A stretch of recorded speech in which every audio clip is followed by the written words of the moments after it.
최근 인도네시아는 연일 신태용과 축구 축제로 행복한 시간을 보내고 있습니다.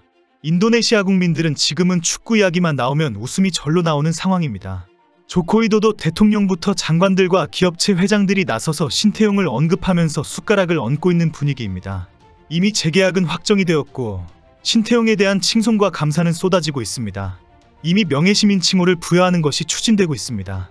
인도네시아에서는 히딩크가 2002년 한국을 월드컵 4강에 올려놓은 공로로 한국 정부로부터 이 명예시민 칭호를 받았다라고 소개하고 있습니다.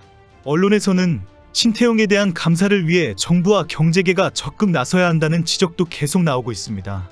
신태용의 이름을 새긴 경기장을 새로 건설하거나 명예시민 칭호와 함께 항공사 평생 무료 티켓 등 다양한 편의를 제공해야 한다고 주장하고 있습니다.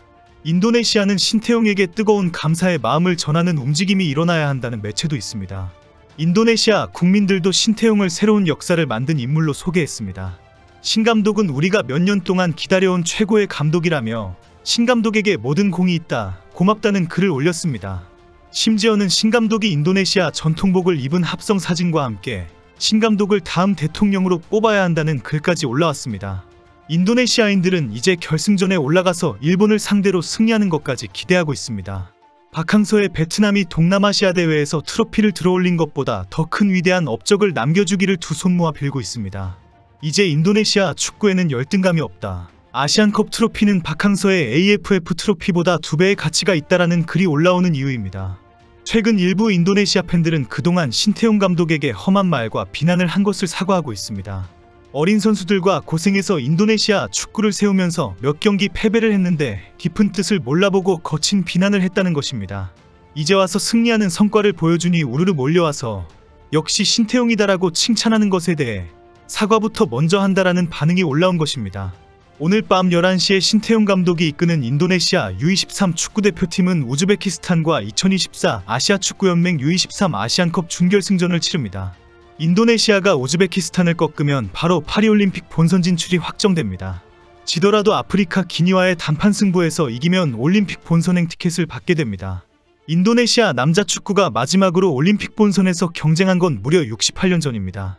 1956년 멜버른 대회 이후 처음으로 올림픽 본선 진출에 성공하면 인도네시아 축구사에 남을 빛나는 기념비를 세우는 것입니다.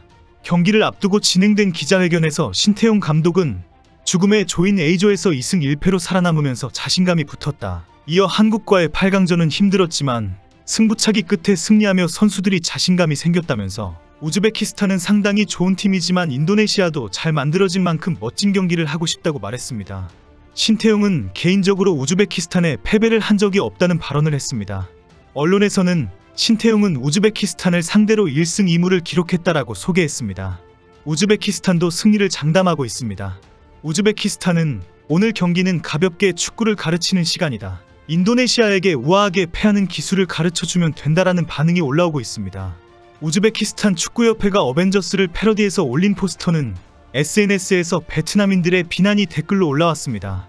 우즈베키스탄 감독도 기자회견에서 인도네시아와 대결하게 된 것에 대해 두려운 마음이 전혀 들지 않는다라고 발언했습니다. 아예 신경도 쓰이지 않는다며 가볍게 뛰겠다는 식의 발언을 쏟아냈습니다. 우즈베키스탄은 이번 대회에서 4경기 동안 12골을 넣는 동안 단 한 골도 내주지 않을 정도로 공격력과 수비력이 조화를 이루고 있는 팀입니다. 신태용은 우즈베키스탄은 공수 전환이 좋다. 이번 대회에 출전한 팀 중 공수 밸런스가 가장 좋은 팀이라고 칭찬하면서도 인도네시아도 승산이 있다. 머릿속에 생각하고 준비하고 있다고 말했습니다.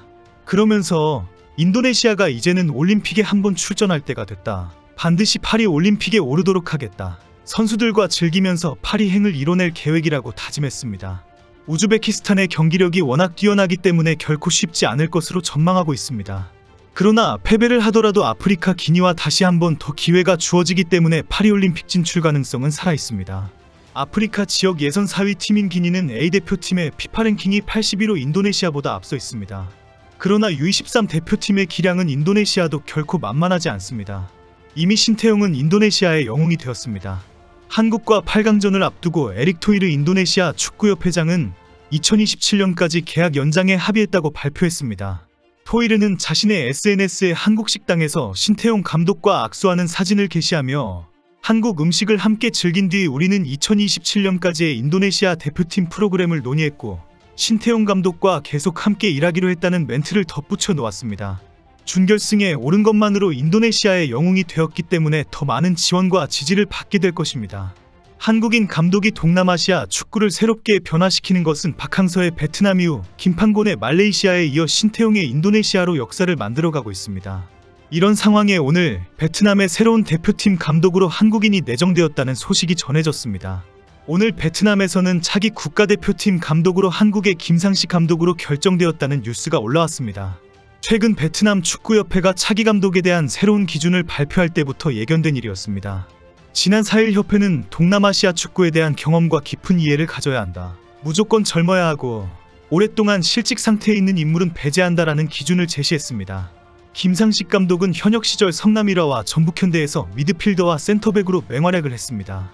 현역 은퇴 후에는 2013년 전북 코치로 활동하다가 2021 시즌부터 전북 사령탑을 맡게 됩니다. 그리고 데뷔 시즌에 K리그1 우승을 차지했고 다음 해인 2022 시즌에 FA컵 정상에 올랐습니다. 또 아시아축구연맹 챔피언스리그에서 준결승까지 올라갔습니다. 2023 시즌 개막 후 11경기에서 3승 2무 6패를 거둬 순위가 12개 팀 중 리그 10위까지 떨어지자 사임하면서 지휘봉을 내려놓았습니다. 김상식 감독은 2022 시즌 이후 성적이 들쭉날쭉했다는 비판을 받고 있지만 리더십이 박항서와 비슷하다는 평가를 받고 있습니다. 지금 새롭게 화제가 되고 있는 박항서의 파파리더십 매직을 김상식이 다시 일으킬 것으로 기대하고 있습니다. 베트남은 월드컵 아시아 예선에서 2차 예선에서 탈락할 위기에 놓여 있습니다. 박항서 감독이 2022 카타르 월드컵 때 아시아 3차 예선까지 올려놓았던 베트남입니다. 이제는 그 영광을 신태용의 인도네시아가 누릴 상황입니다. 인도네시아는 남은 필리핀, 이라크전에서 2연패를 기록하지 않는 한 최종 예선에 진출할 수 있습니다. 김상식 감독이 베트남에 부임한다면 정말 어려운 가시밭길이 될 상황입니다.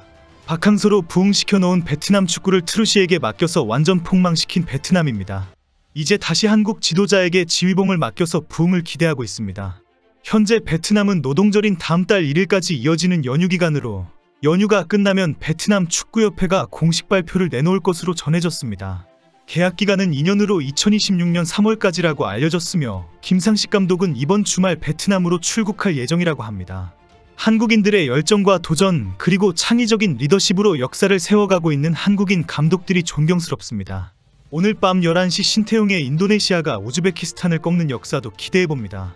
어젯밤 토트넘과 손흥민에게 아쉬웠던 한국 축구팬들이 신태용의 환호를 보며 위로가 되었으면 좋겠습니다.